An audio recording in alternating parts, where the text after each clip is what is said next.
Bueno, así recibimos con un aplauso a Dardo Chiesa, por favor.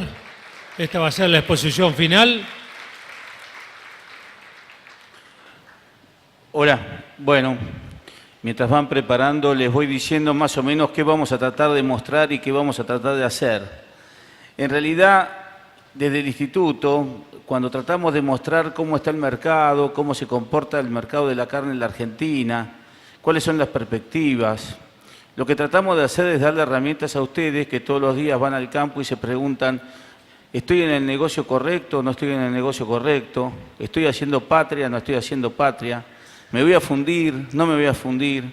¿Qué va a pasar con la ganadería en la Argentina? Y me parece que empezamos a transitar tiempos difíciles, vamos a transitar un año de transición. Espero que sí, este año tenga menos de 365 días, pero en realidad lo que vamos a empezar a ver es que también vamos a tener que empezar a opinar y empezar a formarnos opinión, porque nos van a venir a visitar muchos políticos que nos van a ofertar cambios, nos van a venir como con espejitos de colores a tratar de explicarnos a nosotros que estamos en el campo, que pagamos las cuentas y que vendemos los animales, qué visión tienen ellos de la ganadería y qué es lo que se podría hacer. Y creo que la realidad es absolutamente al revés. Cuando recibamos a los políticos en este año electoral, lo que le vamos a tener que decir a ellos es qué es lo que tienen que hacer, o por lo menos por dónde pasa el negocio ganadero y por dónde tiene que pasar la ganadería en los próximos años para que podamos seguir viviendo esto y para que el país tenga esas divisas que le hacen falta. Una vez cada tantos años en la República Argentina pasa esto, explota algo y se reparten de vuelta las cartas y hay nuevas reglas del juego. Bueno, lo importante es estar en la mesa donde se reparten las cartas, porque si uno no se sienta a la mesa, lo primero que hace es se sientan otros y escriben lo que les parece, y a veces lo que les parece no es lo que nosotros necesitamos. Y por otro lado, hoy un amigo periodista de mi pueblo, de Macachín, La Pampa, me decía: el que no se sienta a la mesa es parte del menú. Y creo que pasa un poco por ahí. O nos sentamos a la mesa y somos parte del cambio de regla de juego, o no nos quejemos después cuando otros escriban lo que nosotros no queremos. Una de las primeras cosas que me gusta hacer es hablar de la importancia socioeconómica que tiene la cadena. Muchas veces se habla del sector agropecuario y mucho se habla de la ganadería y se habla como de actividades que no generan valor, como que no dan empleo, como que en realidad somos unos cuantos gauchos desparramados por la geografía argentina, que hacemos lo que nos parece y que no damos empleo y que nuestras cadenas a veces no tienen mucho valor.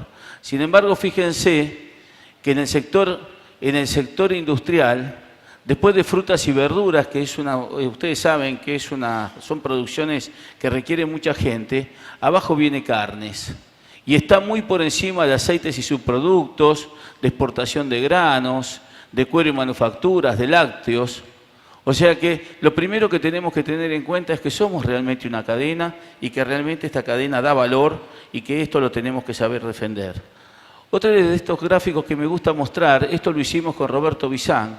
Esto es a moneda constante 2007, a lo mejor no sé si se ve con la claridad que me gustaría mostrarlo. Es desde el año 2005 y siempre tomo año 2005 porque es el año en el que el gobierno empezó a meter la mano en los mercados y a tergiversar las realidades. Esto es facturación primaria y facturación secundaria de los sectores. Y si vemos el bovino de carne, vemos que estamos casi en 31.000 millones de pesos a moneda constante 2007 y tenemos en bovinos de leche cerca de 28.000 millones. Y si sumamos los dos estamos 61.000 millones. Quiere decir que bovinos de carne, bovinos de leche a nivel producción primaria, facturación primaria y facturación secundaria, en forma directa producimos 60.000 millones de pesos a moneda constante. Y la soja, que es la reina de la economía argentina, produce otros 61.000 millones. ¿Y por qué me gusta mostrar esto? Porque cuando hablamos de riqueza argentina, cuando la política y los políticos hablan, somos un país soja dependiente, en realidad lo que no estamos teniendo en cuenta que el 95% de esto se exporta y que acá solamente el 5 o 6% de esto se exporta y lo mismo con la leche. Pero que esto más esto, lo que se ve es la puntita del iceberg. Por eso nosotros decimos que la explotación ganadera no solamente es emblemática, tradicional y generadora de riqueza dentro de la Argentina, sino que además da mano de obra, da arraigo y genera riqueza dentro de nuestros pueblos y las comunidades interiores, porque de esos 60.000, 50 y pico mil quedan en la Argentina como riqueza que se genera y se gasta dentro de la Argentina. En cambio la soja, no tengo nada contra la soja, pero la soja la ecuación es al revés. Y esto es importante porque como ganaderos tenemos que saber defender. Otra de las cosas que es importante que nosotros tenemos que entender es que la ganadería no es solamente carne. La ganadería es producción primaria, comercialización, flete, transformación industrial en carne y subproductos.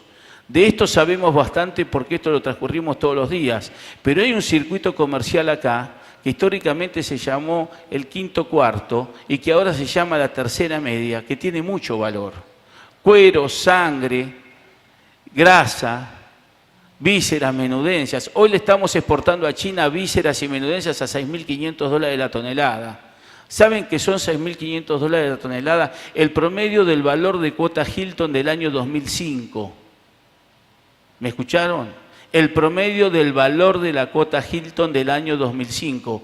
Vísceras y menudencias a China. ¿Cuánto se va de eso a China?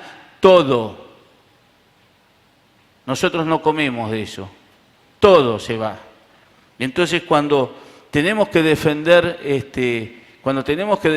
y pararnos frente a los que de alguna manera denostan nuestra actividad, y alguna vez uno me vio y me dijo, Dardo, parece que estás enojado. No estoy enojado, estoy cansado de que me maltraten, que no es enojado. Fíjense lo que pasó en los últimos años con el cuero. ¿Por qué vale tanto el cuero? Históricamente, el cuero estuvo cartelizado porque tenemos un régimen de exportación de cueros que protege en demasía la curtiembre nacional y no se pueden exportar cueros por diferenciales de exportación.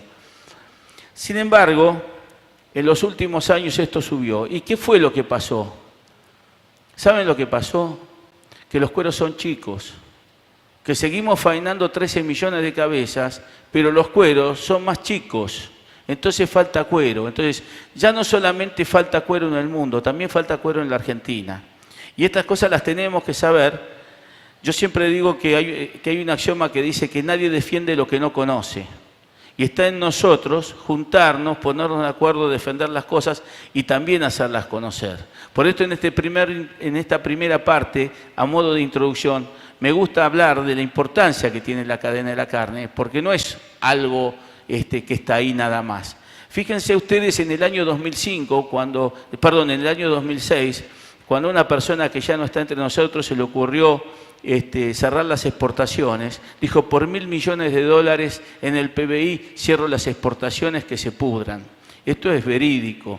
En ese tiempo exportábamos 770.000 toneladas y el total de las exportaciones de los ingresos eran de $1.000 millones.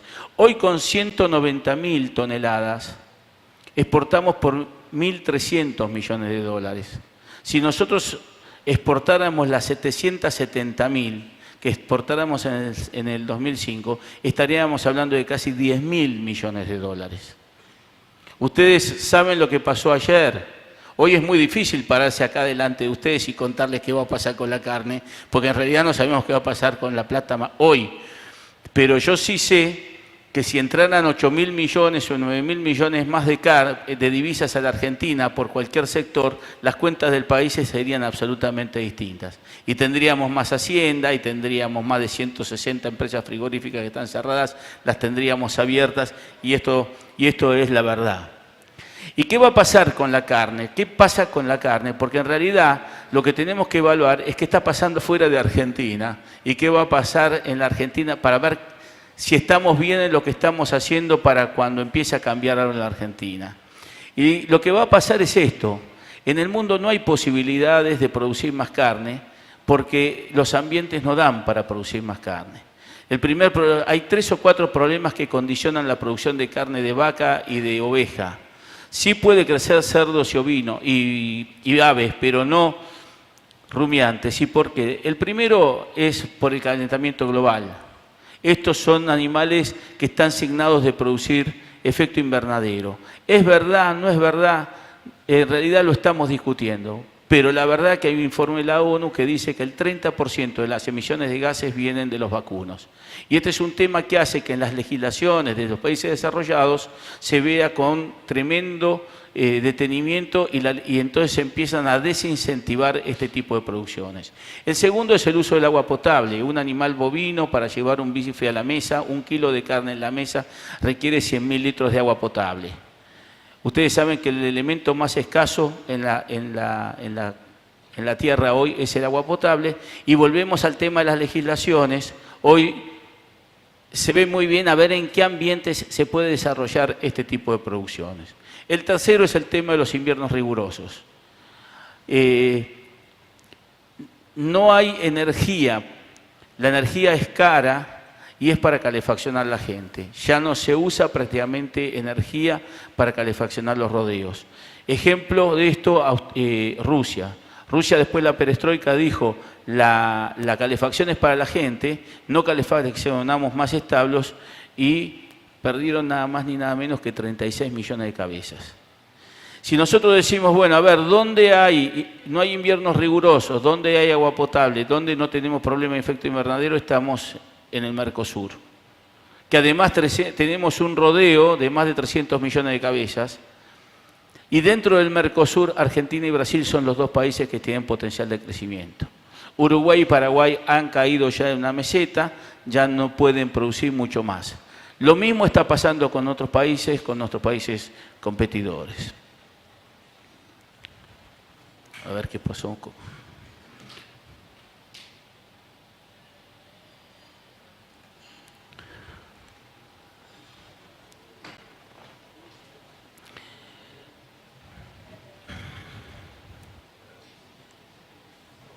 ¿Y qué pasa mientras tanto con la otra parte? Porque recién hablamos de oferta, ahora hablamos de demanda. Y pasa esto, nacen 4,4 millones de personas por mes en el mundo, un poco más que una Argentina nace en el mundo. Ojo, y después vamos a ver que acá dentro de los 4,4 millones también hay argentinos que nacen, ¿sí? Y solamente en China 40 millones de personas por año pasan de la ruralidad a la urbanidad. Este fenómeno del pasaje de la ruralidad a la urbanidad, que se da no solamente en China, se da en todo el sudeste asiático, y que es una migración, fíjense de qué tamaño, teniendo en cuenta que por cada uno que nacen, los requisitos para alimentarse de los que se mudan es de 3 a 1. Así, se necesita 3 veces más alimento para el que se muda que para el que nace. Es importante porque esta gente deja de consumir lo que produce en su finca de subsistencia para engrosar al mercado y consumir más carne. Y lo primero que hacen cuando pasan a la ciudad, pasan a cobrar un sueldo, ganan mejor, están más contenidos, es querer comer mejor. Y cuando comen mejor, empiezan a comer más carne. En el año 2003, en China, se comían 4,3 kilos de carne por habitante por año. En el año 2013, 10 años después, se comen casi 5 kilos. Usted me va a decir, sí, son 700 gramos. Sí, son 700 gramos, pero son 1.500 millones de chinos. China necesita, para abastecerse de todas las carnes por año, importar 6 millones de toneladas de carne. ¿Escucharon? 6 millones de toneladas de carne. En China va el instituto, va la gente del INAC, va la gente del MLA de Australia, nos cruzamos todos vendemos, no hay competencia. Aunque queramos, nos sumamos todos, igual le falta carne. Y fíjense cómo en los últimos años, y hasta el 2010, porque estos son datos del último congreso de China, fíjense cómo van aumentando los valores y cómo aumentan las necesidades de huevos y de carne, de todas las carnes. Lo que les decía recién, 2 rodeos por distintos motivos, uno por espacio, otro por el efecto clima.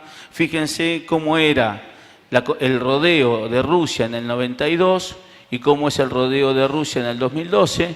Fíjense la disminución del rodeo de Unión Europea con respecto a 2012. Uno disminuyó el 63,18% y otro disminuyó casi el 14%. ¿Y esto para acá? No, esto no para acá, esto va a seguir cayendo. Esto va a seguir cayendo. Y los consumos aumentan. En Rusia el consumo aumenta, en Unión Europea está estable, depende de si salen definitivamente de la crisis o no salen definitivamente de la crisis, pero ellos tienen absolutamente en claro que van a necesitar exportar las carnes. Y fíjense el comercio mundial, cómo se piensa que se va a manejar en el 2014, año que ya estamos prácticamente terminados, y cómo vemos que hay un incremento del 4,5% de las importaciones a nivel mundial y cómo hay un incremento de las exportaciones del 3,8%. ¿Sí? Fíjense que la previsión de importaciones superan por bastante margen a las importaciones. Y este es el dato de la realidad. 3.000 millones de nuevos consumidores entrando a la clase media y queriendo consumir más carne. Esto es un efecto arrollador y esto es una de las primeras conclusiones que a mí me gusta resaltar en función de decir, a ver muchachos, fijémonos qué está pasando con la soja y fijémonos qué pasó con la ganadería. La ganadería se retrotrajo. Entramos en una ecuación y estamos en una ecuación de que en Argentina vale porque realmente no hay carne. Y en el mundo vale mucha plata porque no hay carne. Estamos en una ecuación de restricción, en una ecuación de escasez. Solamente en un negocio integrado de consumo interno de exportación es donde vamos a poder crecer manteniendo valor. ¿Sí? Pero en el mundo hay una decidida demanda de carne que vamos a tener que satisfacer o alguien va a tener que satisfacer. Fíjense en las importaciones de China. China importaciones y la demanda. Fíjense cómo va creciendo. China, lo vamos a después ver en un gráfico, hace unos años era 0% de importación en la Argentina y hoy ya es prácticamente el 12% de las exportaciones argentinas van a China. El comercio de carne vacuna va a crecer en 2,2 millones de toneladas en la próxima década y el USDA proyecta un consumo mundial de carnes que va a crecer una tasa del 1,9%. Generando una expansión del comercio mundial de carnes del 22% al 2023. Estos datos son arrolladores. Y vuelvo a lo de la soja. Una cosecha récord en Estados Unidos genera una baja de más del 20 y el 30% del valor. Esas variaciones no se van a producir con carne nunca. Nunca va a haber una super cosecha de carne. Y para que tengamos en cuenta, la carne es un commodity, pero se comporta como una especialidad, porque es de gente de alto poder adquisitivo, la consume gente que tiene más poder adquisitivo. Entonces estás más lejos de las crisis. Ahora, ¿es cierto esto de que vale más? ¿Es cierto de que el mundo cambia? ¿Es cierto que algo ha cambiado? Fíjense esta curva nos está mostrando el bife americano y el bife de la Unión Europea y después todas estas curvas son las curvas del Mercosur, de los bifes del Mercosur. ¿Ustedes se acuerdan cuando empezamos a luchar contra fiebre aftosa? Lo que queríamos era erradicar la fiebre aftosa, ¿para qué? Para vender la carne en el circuito no aftósico. Es la carne que le vende Estados Unidos a Japón. Eso es lo que queríamos. Todos nosotros empezamos para sacar la aftosa para un ingresado a un mercado mayor. Bueno, ese precio es este precio. ¿Y qué pasa que estamos prácticamente iguales? ¿Erradicamos la fiebre aftosa? No. Somos libres de aftosa con vacunación, pero no erradicamos la fiebre aftosa. Estados Unidos ya nos va a comprar, como bien dijo Hugo Gonzalo, le estamos haciendo un panel, espero que el año que viene entremos, pero Japón no nos compra ni nos va a comprar. Ellos quieren riesgo cero. Riesgo cero significa que si vos vacunás algún despelotito tenés, acá no entrás. Está contra la OMC, todo lo que quieran, pero es Japón. ¿Erradicamos la fiebre aftosa? No. ¿Qué pasa? No hay. No hay. La querés, la tenés que pagar, porque no hay. Nosotros avanzamos, somos libres sin vacunación, mandamos carne sin hueso, pero vale prácticamente lo mismo. ¿Y por qué vale prácticamente lo mismo? Porque no hay. Fíjense ustedes las predicciones de las exportaciones a China. ¿Quiénes tienen las proyecciones altas? Carne y cordero. Los demás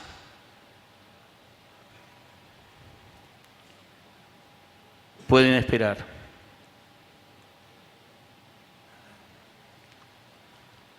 Y en el marco de las exportaciones esto es muy difícil hablar. Esto lo ponemos en gráfico a modo de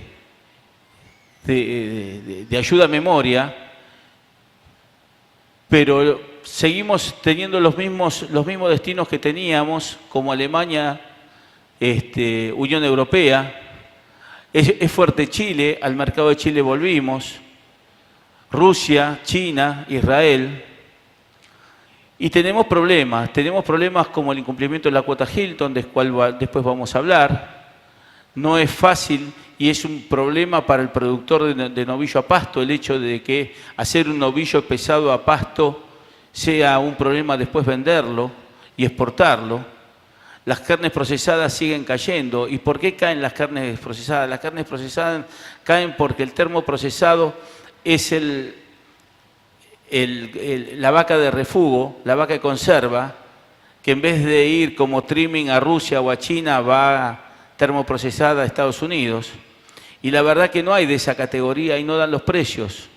Porque hoy la vaca de refugo, la vaca flaca, se vende para engordar. Y gorda es una de las categorías que está manteniendo el consumo interno de la Argentina. Hoy les diría que la gran parte del consumo de carne que se hace en Argentina es de vaca gorda, por lo cual la vaca flaca prácticamente no participa en el mercado. Y además, si hubiera para exportar, como los ROEs son por container, no importa que tiene el container adentro, cuando uno consigue un ROE prioriza sacar mercadería de alto precio, no va a gastar un ROE para mercadería de bajo precio. Las menudencias crecieron, impulsadas por Hong Kong. Hong Kong es China, nosotros no podemos exportar menudencias a China, a pesar de que desde el Instituto, Cancillería y Senasa hemos hecho ingentes esfuerzos para poder entrar y hacer los protocolos para mandar la menudencia a China. Les explico, la menudencia entra a Hong Kong y para pasar a China tiene un costo de entre 600 y 800 dólares, que si no los tuviéramos, si pudiéramos entrar directamente a China, probablemente irían a precio. Sin embargo, no podemos torcer la mano de los chinos y tenemos que seguir pasando por Hong Kong.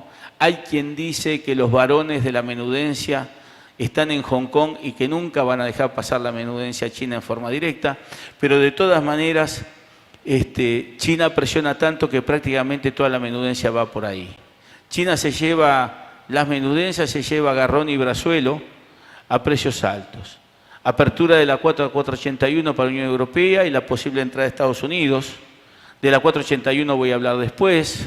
De la posible llegada de Estados Unidos hoy habló Gonzalo. Simplemente decirles que estamos en un panel, que espero que lo vamos a ganar, que en el próximo año tendríamos que estar entrando y que hay una decisión política bastante fuerte, tanto desde del sector privado como desde el gobierno nacional, de ganarle un panel a Estados Unidos. Y eso es una de las cosas, ¿no, Gonzalo?, que nos ha ayudado en poder avanzar. Dicho de otra forma, la Presidenta de la Nación le quiere ganar un panel a Estados Unidos. Y Dios alineó los astros, porque el tema es la carne. Entonces, con el esfuerzo nuestro y el gran esfuerzo de ellos, calculo que vamos a llegar a buen término. La 481 para la Unión Europea, ustedes saben que salió publicada la norma hace muy poco, gasto unos minutos en poder contárselas. Es específico para animales encerrados a filote en menos de 100 días, tienen que estar 100 días encerrados con dietas en alta energía, obteniendo un novillo de 480 a 500 kilos. ¿Por qué? Porque la carne tiene que tener un marmeolado.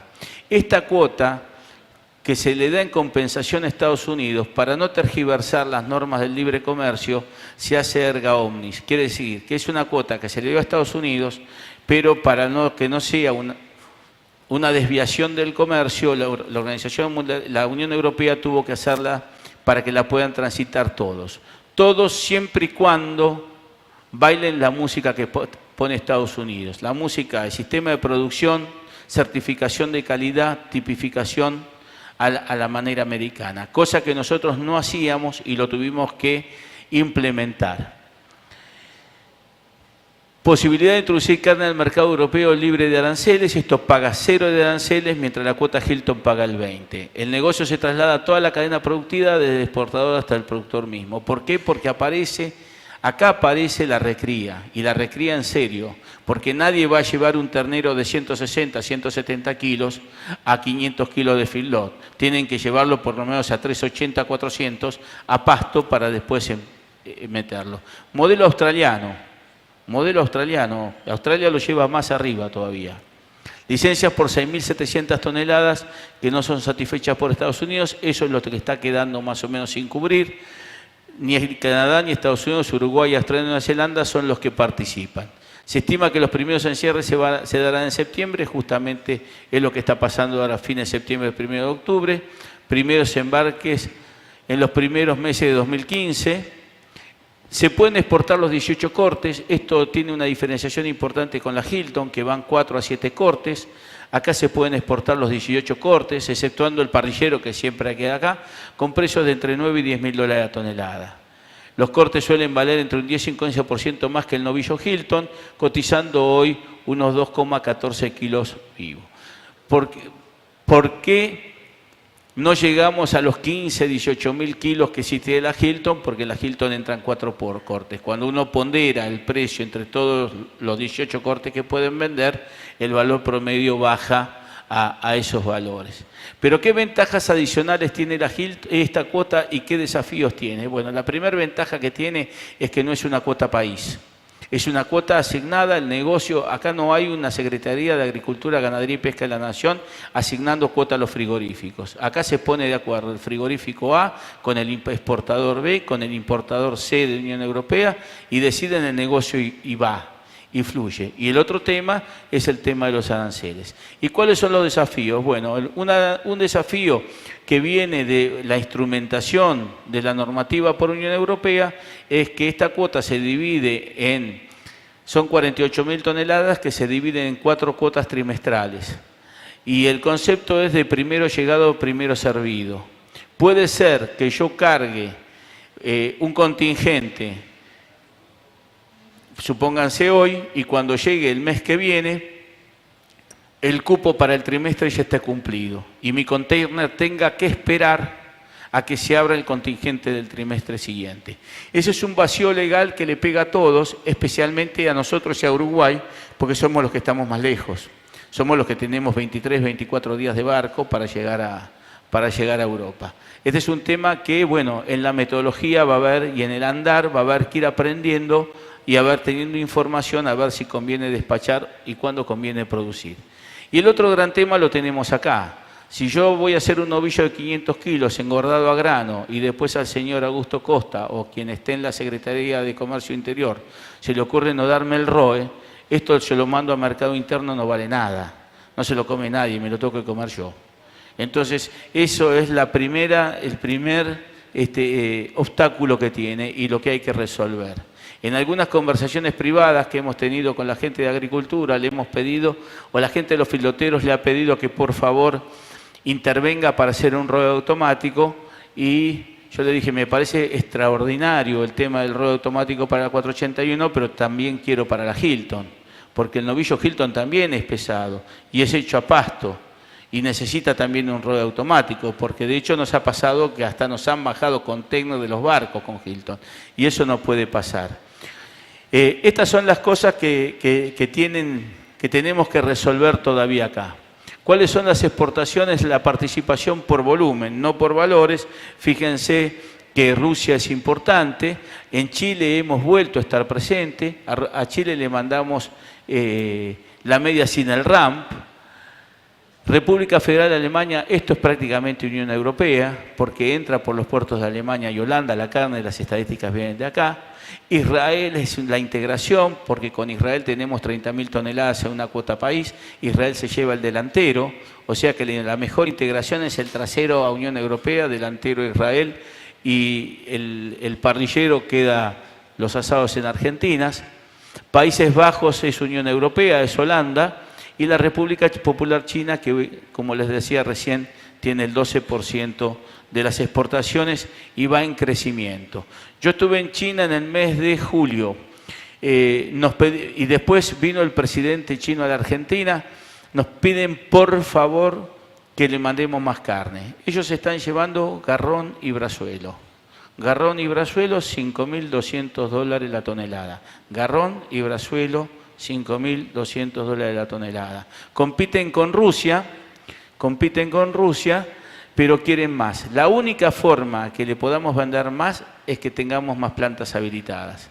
Y eso se pidió en los protocolos. Pero aviso parroquial para los que estén en los negocios y vean, pongan a la visita que hizo el organismo sanitario chino a la Argentina, solamente se le presentaron 3 plantas más. Hay 15 habilitadas y se presentaron 3 plantas más. Si queremos vender más, hay que habilitar más plantas. Se lo digo aviso parroquial porque me llama el ministro de La Pampa y me dice, Dardo, nosotros de La Pampa queremos exportarle a China. Sí, pero no tenés ninguna empresa habilitada. No hay ningún frigorífico en La Pampa habilitado para exportar a China. Entonces, por más que tengan ganas, si no habilitan las plantas, no lo van a poder hacer.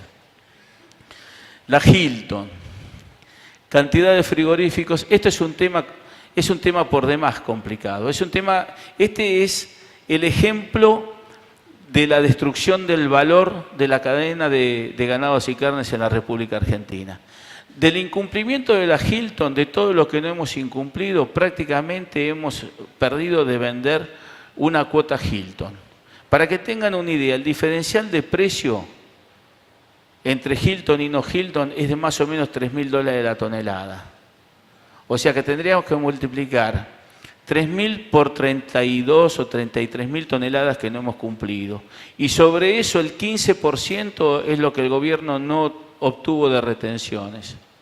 Pero además no queda solamente ahí el daño de lo que tendríamos que haber exportado o exportamos pagando aranceles, porque en muchos de los casos se exportó extra Hilton y pagamos los aranceles, sino que además, fíjense cómo sistemáticamente caemos en la cantidad de frigoríficos que están interesados en hacer Hilton. ¿Y esto por qué? Y esto es muy simple. Porque son tantos los mecanismos, tantas las cosas que le piden para poder exportar. Les comento, la barata de la carne, los cortes populares, el encaje productivo exportador, todo eso está vigente, todo eso lo tienen que cumplir. Entonces, cada vez que mandan cortes baratos, cada vez que mandan carne a precio regalado a los supermercados para que después en el supermercado hagan lo que quieran y si después quieren lo charlamos, cada vez que se hace eso se destruye valor.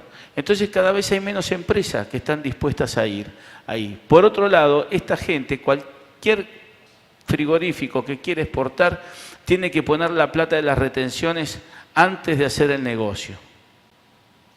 Tiene que liquidar las divisas antes de hacer el negocio. Si después la mercadería llega a puerto y hay algún problema, hay una baja de precio, perdiste. En el 2005 la Hilton estaba en $7.500, $8.000 la tonelada y le vendíamos la carne que le estamos vendiendo hoy a China a $5.200, se la vendíamos a Rusia a $1.500. Fíjense hoy, estos son promedios. Pérdida de ingreso en millones de dólares, 134,3. Una fantasía. Fíjense también cómo ha ido variando a través del tiempo y dado a que hemos tenido que usar el ingenio para estar presentes en los distintos mercados, cómo ha ido variando y se han ido concentrando los destinos y los cortes que se exportan. Porque hay lugares directamente que es tan difícil poder participar que nos empezamos a quedar afuera. A modo de vista, fíjense, estos son los valores de la carne fría y congelada, ¿sí?, que van a los distintos países, cómo han ido cayendo la cantidad de kilos y ha ido aumentando la participación. Exportación de carne vacuna en fría y congelada, destino FOB. Esto lo voy a pasar medio rápido porque no los quiero inundar de cifras. ¿Y qué está pasando con los valores del novillo? El valor del novillo va para arriba, aunque no nos guste, el novillo, o no le guste a alguien, perdón, va para arriba porque no hay. Argentina perdió 12 millones de cabezas. El 60% de esa pérdida fueron hembras y faltan 2.500.000 novillos pesados. Estamos faenando muy liviano y no hay novillo gordo. Entonces el novillo pesado vale. Aviso parroquial otra vez. No miren categorías de novillo de exportación en las cotizaciones del mercado de Liniers porque el novillo de exportación no pasa por Liniers. El valor del novillo de exportación lo tienen que buscar por otro lado. Hay maneras de saberlo. Precios de la carne del Mercosur, estimación carcasa. Fíjense cómo, a pesar de no estar tan mal, los países limítrofes nos van sacando ventaja con la cotización en dólares. Toda la tergiversación del mercado interno y el mercado interno hace que tengamos precios más deprimidos. No estamos mal, pero tampoco estamos bien. Hoy alguien afuera comentábamos y me decían que hay un negocio bárbaro, que los paraguayos compran hacienda, los brasileros compran hacienda, que la frontera es un colador. Bueno, es fruto de que pasan estas cosas. Y el grave problema que tenemos es esto, ¿sí? Suspensión del permiso de exportación de carne por 15 días, cerraron los frigoríficos, las exportaciones de carne. Esta no es la noticia. Con esta noticia convivimos desde el año 2006. Lo grave es que ahora, llevado además por la ley de abastecimiento, dependemos de que esto salga todos los días, no salga nunca o salga un día, del humor con que se levanta un funcionario, que no sabe que si el fin de semana llueve, probablemente las intendencias no den guía de transporte, y no sabe porque no sabe lo que es una guía de transporte, y que ese día prácticamente no vaya nada frigorífico, no entre nada a Liniers, pero que lo que no entró ese fin de semana va a entrar los días siguientes. Bueno, como no saben nada, hacen estas barbaridades, y realmente ahí es donde tenemos que trabajar. Y bueno, ¿qué fue lo que pasó en los últimos años con los indicadores? La exportación está en un 7%. ¿Cómo acompaña el valor del precio de la carne con respecto al pollo, con el precio de la hacienda en pie? Índice de precios al consumidor y salario rural. Fíjense que las curvas van prácticamente juntas. La curva del precio del pollo es mucho más acentuada que la de los demás. Esto es para los que dicen de que la carne sube por encima o se escapa por encima de la inflación, que la gente no puede alcanzar y no puede comer carne porque se escapa la economía. En realidad la carne lo único que hace es acompañar, gracias a Dios, la inflación y el proceso de deterioro económico. Acá tenemos la evolución de la jubilación mínima, tenemos la evolución del salario mínimo y el precio promedio de los cortes, y fíjense que las curvas prácticamente van acompañando. Entonces, cuando alguien dice vamos a cerrar porque la carne es cara ¿por qué? Porque para todo el mundo es caro. La carne acompaña como cualquiera de los otros alimentos. Y si después empezamos a hacer otras disquisiciones, como cuánto rinde la carne de pollo, que en el instituto lo tenemos medido, que de 1 kilo de pollo le sacan agua, hueso, piel y menudos, quedan 300 gramos, vamos a ver en realidad cómo es mejor, ¿no? Evolución del precio relativo del asado frente al pechito de cerdo. Asado pollo, asado pechito de cerdo. Esto realmente es llamativo. En Argentina la valoración que se tiene del cerdo es importante. En todas las partes del mundo vale sensiblemente menos el cerdo que la carne de vaca, y acá, no sé por qué, pero la carne de cerdo está muy bien valorada. Valor corriente versus valor constante de la hacienda en pie. Fíjense que el valor constante estamos prácticamente ahí.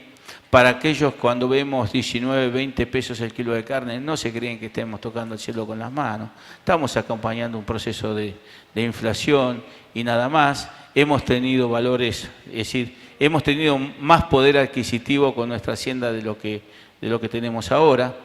Y sobre esto sí tenemos que trabajar.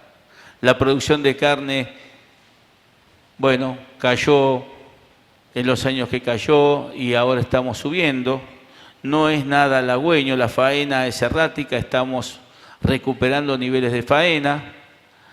Y me detengo un poquito acá, que son los indicadores que a veces más nos preocupan, que es cuánta hacienda tenemos, cuántos terneros vamos a tener y cuánto vamos a faenar, para después hablar un poquito de producción y pensar cómo viene el devenir. ¿Por cuánto tiempo va a faltar carne en la República Argentina? ¿Cuánto tiempo vamos a tardar en recomponer el stock? Estas cifras que tuvimos en el 2013 tendrían que ser mejores en el 2014. Ustedes saben que la cuenca del Salado en la provincia de Buenos Aires está inundada y tiene un problema serio. Ahí hay una concentración de unas 6 millones de vientres que van a ver diezmada su producción de terneros y el daño sobre la preñez va a ser mayor todavía, con lo cual lo que podemos esperar para los próximos años es que esto caiga un poco, no estemos en 13,4 millones. La faena sí está en 13, aunque de animales pequeños, con una producción de 2.800.000, yo diría que va a variar entre 2.7 y 2.9, o sea que este valor está más o menos bien. Y vamos aumentando de a 300, 400.000 cabezas por año si el viento de cola y las cosas van bien. Algunos me preguntan, ¿y cuánto tiempo vamos a tardar en recomponer el rodeo? Y yo vuelvo a lo que dijimos al principio del todo. Si nosotros en el 2005 crecíamos, exportábamos 770.000 toneladas y la ganadería argentina estaba en una de sus mejores épocas de la historia, crecíamos a una tasa récord de 1.200.000 cabezas por año, pero teníamos ese 60% de hembra que ya no tenemos y además cuando perdimos los 12 millones de cabezas y con esto de que faenamos hembras también envejecimos el rodeo, con lo cual la tasa cambió. Si ustedes me preguntan a mí, no vamos a crecer a razón de 1.200.000 cabezas por año, vamos a crecer a razón de entre 300, 400, 500.000 cabezas si el tiempo nos acompaña. Entonces, sí y solo si creciéramos a razón de 1 millón y tenemos que recomponer 12 millones, tardaríamos 10 años y si creciéramos a 500.000 y tuviéramos que recomponer 10 millones, tardaríamos 20 años. Y esa no es la cuenta. La cuenta es que de los 4,4 millones que nacen por año, también hay argentinos. Dentro de 10 años vamos a hacer 50 y pico de millones y dentro de 20 años vamos a hacer 60 y pico de millones. Entonces, para consumir 50 kilos de carne por habitante y por año, si seguimos así no lo vamos a hacer, de ninguna manera. Como dicen los chicos, o decían, porque las generaciones pasan, se nos escapó la tortuga. La carne va a ser un alimento escaso y va a ser caro también en la República Argentina. Eso es lo que ha logrado este gobierno. En el 2005, cuando la ganadería argentina era pujante, teníamos casi 60 millones de cabezas, teníamos la carne más barata del mundo y no teníamos problema en la mesa de los argentinos. Hoy nos faltan 12 millones de cabezas, no crecemos como deberíamos crecer, tenemos la carne más cara del Mercosur y hay argentinos que no comen carne en la Argentina. De eso nosotros lo tenemos medido, ¿no, Adrián? Que hay gente que en la Argentina no tiene acceso a comer carne. Bueno, eso fue la política de cuidar la mesa de los argentinos. Rápidamente la dinámica del rodeo, el stock cayó, fíjense cómo la composición varió, cómo faltan animales pesados. Y acá está el tema, cómo estamos faenando hembras y cómo estamos incrementando cada vez más la faena de hembras. Y estas son hembras que nos comemos, son hembras que no se entoran y hembras que no dan terneros. Encima las comemos livianas, con lo cual la eficiencia del stock es bajo. Pero la verdad es que engordar solamente machos y en hacer novillo pesado no es negocio en la Argentina, no es negocio porque se premia otra cosa. En eso el instituto está trabajando en ver cómo podemos hacer para cambiar o para levantar el peso de faena. Ese es el índice de faena de hembras. Fíjense que estamos decididamente en un proceso de liquidación, por arriba del 45% estamos en un proceso de liquidación, y esto es para verlo con mucho detenimiento. Recuerden que siempre les dije que algunos de estos datos, cuando vengan los políticos, se los vamos a tener que poner arriba de la mesa. ¿Sí? La faena de hembras ascendió y estamos de alguna manera complicados en la composición de la faena. Los incentivos siguen orientados a la faena de animal liviano. En el 2011, que tuvimos un buen precio, intentamos ir un poquito arriba con el precio de peso de faena, pero evidentemente no. Secretaría de Agricultura está haciendo inspecciones en los frigoríficos y poniendo multas muy grandes por faenar por debajo del peso de faena. Y ustedes habrán escuchado que en los últimos días salió una noticia que la Secretaría de Comercio Interior había tomado las funciones de la ONCA, que la ONCA había ido a Comercio Interior. En realidad, cuando se disuelve la ONCA, hay funciones que van al Ministerio de Agricultura y funciones que van al Ministerio de Economía. Dentro de las inspecciones y del control que hacía Agricultura, encontraba desviaciones o problemas con peso de faena y otras cosas, pero no tenía autoridad para poner penalidades. Bueno, ese fue el motivo por el cual se lo llevaron a Comercio Interior. Ahora las multas son multas muy fuertes y realmente la industria está muy preocupada, y en la mesa, los miro a mis compañeros del instituto, en la mesa del instituto la industria está pidiendo que las multas sean compartidas con los productores. Por supuesto, nosotros representantes de los productores no lo vamos a aflojar, pero sepan que eso se está discutiendo, así que guarda cuando manden a faena, porque si mandan por debajo del peso se complica. ¿Qué viene para adelante? Yo creo que esto para mí es la base de por donde tenemos que empezar a hablar. Ustedes recuerdan que hace unos años, hace muchos años, no me pregunten quién fue, pero la Argentina se puso un horizonte en la agricultura. Dijo, tenemos que llegar a 100 millones de toneladas. Yo no sé quién lo dijo, no sé cómo, pero en algún momento tanto productores, las entidades de los productores como el gobierno, para justificar un discurso, una política o para pedirla, se hablaba de 100 millones de toneladas. Y realmente las conseguimos, ahora vamos por 120, por 150 millones. En ganadería nunca hubo un objetivo. En ganadería nunca un objetivo. En ganadería convivimos históricamente con una producción de entre 2.600.000 toneladas y 3 millones y un poquito de toneladas. Ahí colisiona mercado interno y exportación y se arma un bolonqui tremendo, y apareció históricamente intervenciones del gobierno que mandaron la producción para atrás y otra vez volvimos a empezar. Nosotros podemos producir, esto lo tenemos testeado con ACREA, podemos producir 4,5 millones de toneladas tranquilamente. Es fácilmente llegable a los 4,5 o 5 millones de toneladas. ¿Sabe lo que lograríamos si estuviéramos en 4,5 o 5 millones de toneladas? Entraríamos en el modelo uruguayo.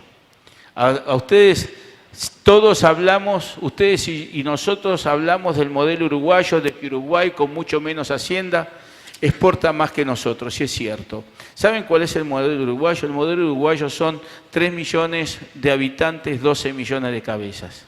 No se la pueden comer. Entonces estas cosas en Uruguay no se discuten. O la exportás o la tirás, porque no te la podés comer. Y eso es lo que nosotros tenemos que lograr en la Argentina. Tenemos que poner un objetivo productivo en el cual no colisione de ninguna manera exportación con consumo interno. Y esto se puede hacer, sí, se puede hacer en el corto plazo, después vamos a ver unos ejemplos. Hoy hemos visto ejemplos productivos acá de aumentos de producción, no gastando más plata, sino gastándola bien, en donde realmente este objetivo puede ser importante. Y el marco institucional difícilmente va a cambiar hasta el 16, pero se pueden desarrollar estrategias que mejoren los eslabones de la cadena y nos pongan en mejor ecuación de producción y comercialización. ¿Sí? El tema de los animales chicos no es solamente la multa por faenar animales chicos. Estamos faenando, ¿saben que han encontrado de menos de 250, de 240 kilos faenando? Estamos rifando la eficiencia del stock. Está bien que doña Rosa presione que quieren animal chico, pero hay que ponerle más kilos a nuestros animales porque si no, no vamos a lograr. Y esto lo tenemos que defender con las políticas que tenemos que pelear. Este es un gráfico del INTA, esto está hecho y lo hemos visto en muchos de los campos que hemos recorrido con los seminarios y con las jornadas de campo y lo hemos podido corroborar. La brecha tecnológica, brechas tecnológicas de entre un nivel de tecnológico bajo y un nivel tecnológico alto, en donde no solamente está el tema de los parásitos, está el tema de la alimentación, está el tema del buen uso de los pastizales naturales, hay un montón de temas que van haciendo que el paquete tecnológico sea más eficiente. Y nombro estos casos porque no se trata de gastar más plata, sino de alinear los astros para que la ecuación de producción sea más inteligente. Y vemos brecha tecnológica del 400%, vemos acá brechas tecnológicas del 125, del 100, del 100%. Y estas brechas tecnológicas impactan más a los más chicos que a los más grandes, porque los más grandes seguro que están más cerca de acá que de acá, pero hay que ver cómo hacemos para que estos se empiecen a acercar acá. El instituto hace un gran esfuerzo. Hoy el presidente dijo, y se vio en el video, que invertimos plata en la transferencia de tecnología. Estas jornadas nosotros las tomamos como jornadas de transferencia de tecnología. ¿Por qué? Porque la tecnología está. La tecnología está. Nosotros hoy vemos un productor que hace agricultura en un potrero y hace agricultura de precisión y tiene 3 ingenieros, uno de fertilización, uno de semilla y otro de maquinaria, revisando el potrero y cruzando el alambre, nada más que cruzando el alambre, hace ganadería y su tecnología a lo mejor es el tacto y el alambre eléctrico. Y hay muchas más cosas para hacer. Y esto realmente impacta y impacta de una manera muy fuerte. Y ahí es donde tenemos que ayudar. Comparado con nuestros competidores, ¿cómo estamos? Con la relación vaca-ternero, el Mercosur está todo más o menos parecido. Argentina avanzó mucho porque estamos en el 56-57. Después de la gran sequía avanzamos y estamos en el 65-66. Pero no podemos despegar en el peso de faena. Están todos sistemáticamente, todos mucho más arriba que nosotros. Este dato de Estados Unidos se justifica porque ellos pasan el invierno con nieve y racionan la vaca. La vaca americana cuando va a Entore viene de haber estado comiendo en ración todo el invierno y por eso tienen esos valores. Y este es el mapa de la productividad. Fíjense, en la pampeana podemos crecer un 47% y en la extrapampeana el incremento puede llegar al 75% de la cantidad. Entonces, cuando nosotros decimos, a ver, ¿realmente se puede lograr un incremento de producción? ¿Podemos ir a los 5 millones de toneladas? Sí, podemos ir a los 5 millones de toneladas. Y nos queda todavía el buen manejo de los bosques, nos queda el silvopastoril, que es todo un capítulo, que no se lo voy a explicar a los misioneros, porque los misioneros lo conocen de memoria. Lo que está pasando en Misiones realmente es una revolución en el concepto de producción de carne, pero tenemos mucho para avanzar. ¿Y cuáles son los factores que van a definir el futuro? Miren, son estos. Son estos para poner algunos, y ustedes podrían escribir algunos más valederios o no de los que pongo yo. Pero el principal factor que va a definir el futuro del negocio es la confianza que tengan los productores y la cadena de ganados y carnes de invertir, generar negocio y hacer crecer el negocio. Eso solamente se hace con confianza. Hoy o ayer a la tarde voló por los aires otro presidente de Banco Central porque no hay confianza. Vuela por el aire el dólar porque no hay confianza. Vuelan por el aire los mercados porque no hay confianza. Tendremos que transitar así, no lo sé, hasta las elecciones del año que viene, pero guarda que en las elecciones del año que viene se cambia el mazo y en la mesa se reparte de vuelta.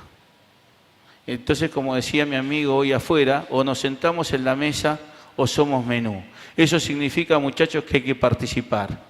Hay que participar y participar en serio. Y para participar también hay que capacitarse, porque no es cuestión de sentarse a la mesa y escuchar las boludeces que hablan con los otros. Hay que saber debatir y aprender en el debate y poder llevar sus posiciones y fundamentarlas y poder llevar las cosas con claridad.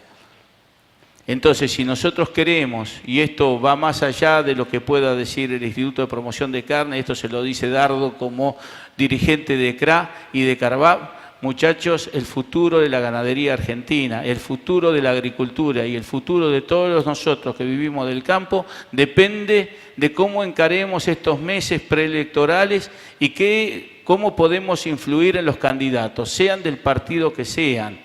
Después lo charlamos, política podemos hacer en cualquier lado, pero acá estamos hablando de las producciones de las cuales vivimos.